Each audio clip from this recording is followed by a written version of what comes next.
Hi everyone, welcome back. Topic number 1.6 देख लेता।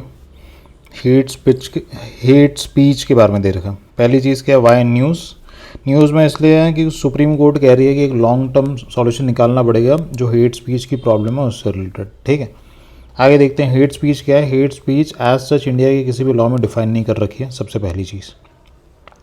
But कोई भी ऐसी चीज़ जो वायलेंस को इंसाइट करती है टुवर्ड्स अ पर्टिकुलर इंडिविजुअल हो गया या फिर कम्युनिटी हो गया, इसे हम कहेंगे hate speech on the basis of certain identities. वो हो गया आपका रिलीजन हो गया, रेस हो गया, लैंग्वेज हो गया, कास्ट हो गया, ये सारी चीज़ें हो गई। ठीक है, आगे देखते हैं रेगुलेशन हेट स्पीच का भारत के अंदर कैसे होता है।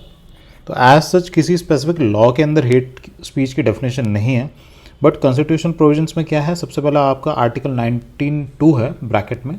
इसका काम क्या है, ये रीजनेबल रिस्ट्रिक्शंस लगाता है। ठीक है, किस पे, फ्रीडम ऑफ स्पीच पे। सबसे पहली चीज़ कि स्टेट जो है वो कर्टेल कर सकता है फ्रीडम ऑफ स्पीच किसी की भी। आगे पहले जो हमारा आईपीसी सीआरपीसी था वो सब तो अब चेंज हो गया, भारतीय न्याय संहिता आ गया। तो इसके अंदर कुछ प्रोविजंस है, तो स्पेसिफिकली एकदम सेक्शंस आपको याद करने की ज़रूरत नहीं है, बट मोटा मोटा समझ लो कि इसका एसेंस क्या है। इसका एसेंस ये है, इसका एसेंस सबसे पहली चीज़ क्या है, ऐसी कोई भी स्पीच जो एनमिटी प्रमोट करती है between different groups on the basis, कुछ बेसिस दे रखा है, रिलीजन है, रेस है, बर्थ है, रेसिडेंस है, लैंग्वेज है, एटसेट्रा लिख दिया, मतलब 50 चीज़ें सारी आ गई इसके अंदर। आगे क्या कहता है, punishment for deliberate and malicious acts intended to outrage the religious feelings of any, मतलब रिलीजन के केस में अगर कुछ बोल दिया तो। आगे क्या है, पिनलाइज द पब्लिकेशन और circulation of any statement, rumour और report causing public mischief enmity, कुछ ऐसा छाप दिया जिसकी वजह से कम्युनल वायलेंस हो गया, ये सारी चीज़ें हो गई। तो ये 3 पॉइंट आ गया आपके।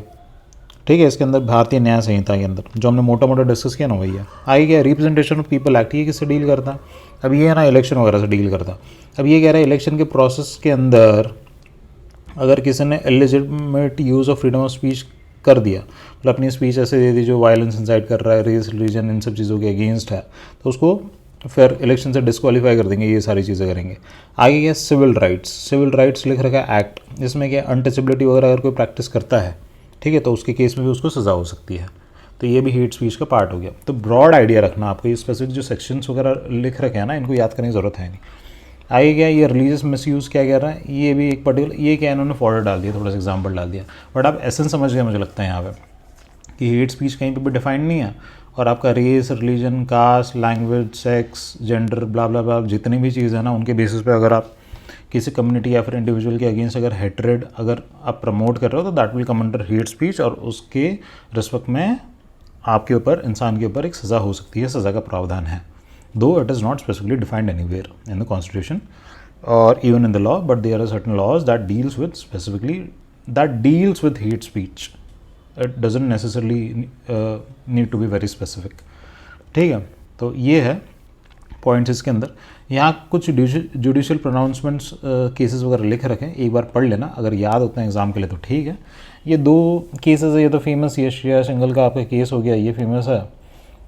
ये किस चीज़ से रिलेटेड था, ये मुंबई का केस है फेमस, पढ़ ही लेना, और यहाँ क्या डिस्कस करेंगे, कंट्रोवर्शियल केसेस है।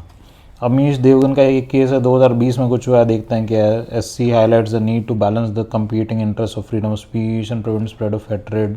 ठीक है, नौटंकी जो भी है, तो एक केसेस का नाम याद होता है ठीक है, अदरवाइज रहने देना, बट मोस्टली याद हो जाएंगे। मतलब श्रेया सिंघल का केस पढ़ोगे, थोड़ा कंटेक्स्ट देखोगे हुए याद हो जाएगा, कंटेक्स्ट से ही सारी चीज़ें याद होती हैं।